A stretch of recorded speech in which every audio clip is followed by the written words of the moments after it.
శ్రీమాత్రే నమః. శివాయ గురవే నమః. ఈరోజు మనము ఒక గొప్ప పద్యం గురించి తెలుసుకుందాము. మనమందరము విజయవాడ కనకదుర్గమ్మ గుడికి వెళ్తూ ఉంటాము.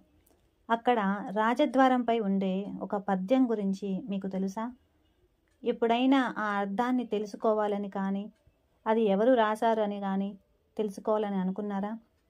ఈరోజు మనము ఆ పద్యం యొక్క అర్థాన్ని ఆధ్యాత్మికంగా ఎలా తెలుసుకోవాలో, అమ్మ గురించి మనం ఎంత చెప్పుకున్నా ఇంకా చెప్పుకోవాలనిపిస్తుంది.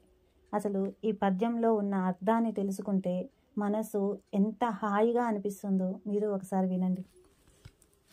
అమ్మల గన్నయమ్మ ముగ్గురమ్మల మూలపుటమ్మ చాలా బెద్దమ్మ సురారులమ్మ కడుపారడి బుజ్జినయమ్మ దన్నులో నమ్మిన వేల్పుటమ్మల మనమ్ముల నుందెడి యమ్మ దుర్గమ్మ మాయమ్మ కృపాబ్ది ఇచ్చుత మహత్వ కవిత్వ పటుత్వ సంపదల్.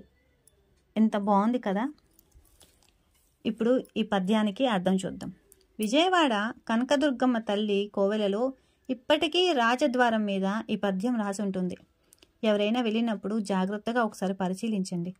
ఈ పద్యం పైకి ఒకలాగా కనపడుతుంది. మీరు తెలిసి కానీ తెలియక కానీ పోతన గారు రాసిన పద్యములు కొన్ని నోటికి వచ్చినవి మీరు చదివినట్లయితే అవి సత్ఫలితాలనే ఇస్తాయి. ఎందుకంటే మీరు కొన్ని చదవకూడదు, కొన్ని చేయకూడదు. పక్కన గురువు ఉంటే తప్ప మేరువుని శ్రీచక్రమును ఇంట్లో పెట్టి పూజ చెయ్యరు. ఇది మన వల్ల కాదు, మీరు బీజాక్షరములను ఉపాసన చెయ్యలేరు, అది కష్టం.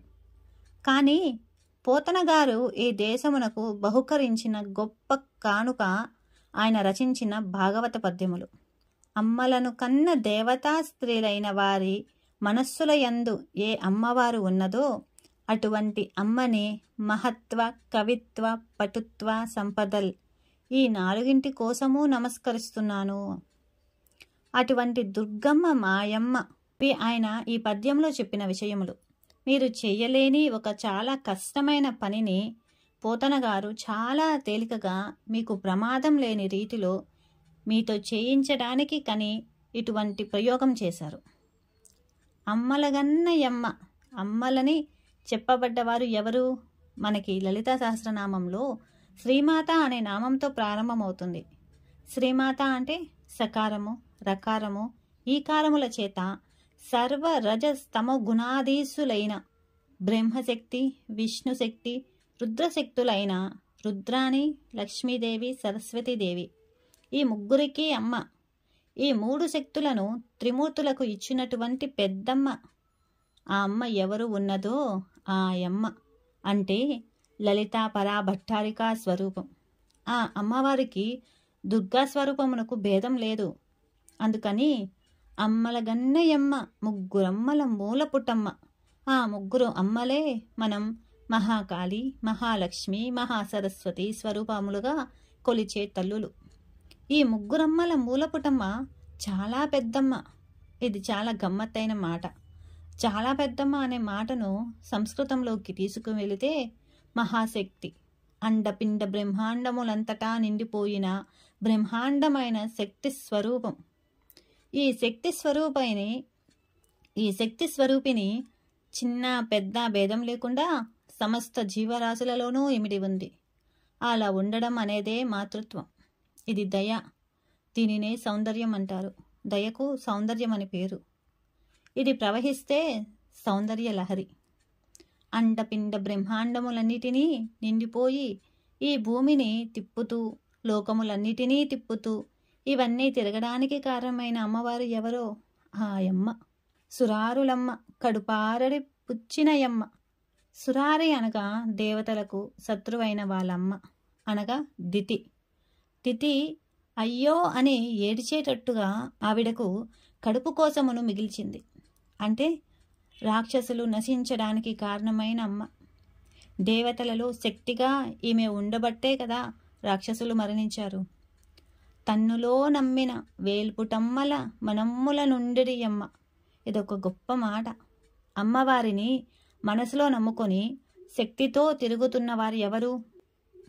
బ్రాహ్మి, మహేశ్వరి, వైష్ణవి, మహేంద్రి, చాముండ, కౌమారి, వారాహి, మహాలక్ష్మి.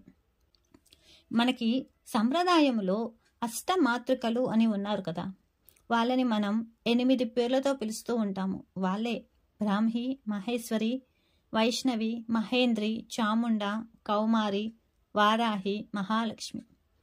ఇలా 8 దేవతలు ఉన్నారు. వీరిని అష్టమాతృకలు అని పిలుస్తారు. ఈ అష్టమాతృకలు శ్రీచక్రంలో దేవతలుగా ఉంటారు.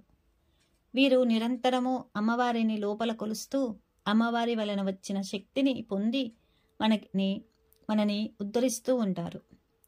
ఈ 8 మనం కొలుస్తూ ఉంటాము. రక్తాంబరాం రక్తవర్ణాం రక్త సౌభాగ్య సుందరాం వైష్ణవీం శక్తిమద్భుతాం అంటారు దేవి భాగవతములో వ్యాస భగవానుడు. ఈ 8 శక్తినిచ్చిన అమ్మవారు ఎవరో ఆవిడే వేల్పుటమ్మల మనమ్ముల నుండిరియమ్మ దుర్గమ్మ మాయమ్మ.